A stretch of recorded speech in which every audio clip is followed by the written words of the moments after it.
Dovevano entrare nella sede della Croce Rossa per essere accolti e rifocillati, ma sono rimasti fuori. Il bus con i migranti è arrivato a Jesolo all'alba e per ora è atteso fuori dai cancelli chiusi e hanno iniziato a vagare per la località balneare. Il pullman ha atteso un paio d'ore e poi aveva altri impegni e quindi li ha fatti scendere sul marciapiede e questi profughi adesso sono sul nostro territorio, un po' di qua, un po' di là, un po' sono rimasti 4-5 fuori dalla Croce Rossa e quindi siamo in emergenza e non si sa cosa fare.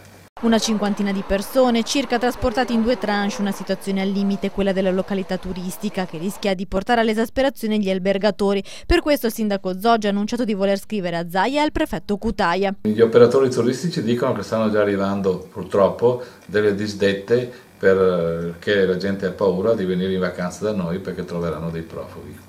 Il governatore nelle scorse ore aveva chiesto un rigurgito di orgoglio ai prefetti: spero si ribellino a Roma e non rispondano al telefono, ha tuonato Zaia. Sulla stessa linea anche il neosindaco di Venezia, Luigi Brugnaro. Noi abbiamo ritirato la disponibilità che aveva dato il commissario, anche perché abbiamo visto i numeri che Venezia aveva già avuto come città, eccetera.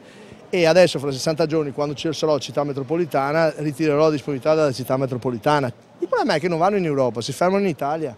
E chi pensa che la Germania, l'Austria, la Francia apra le frontiere è un illuso. Sì, farà 10 persone, tanto per far vedere, ma non passa nessuno. Anzi, stanno arrivando anche molti dalla frontiera della Slovenia e tramite l'Austria. Il prefetto Cutaia intanto lancia un nuovo appello ai sindaci che finora hanno respinto l'accoglienza e ai parroci. La soluzione ideale è l'accoglienza in piccoli gruppi, 2 o 3 persone. Non possiamo lasciare per strada donne e minori. Cutaia parla di soluzione estrema, quella di utilizzare le palestre. La strada dell'accoglienza diffusa serve invece ad allentare la pressione in attesa degli hub regionali che si stanno allestendo.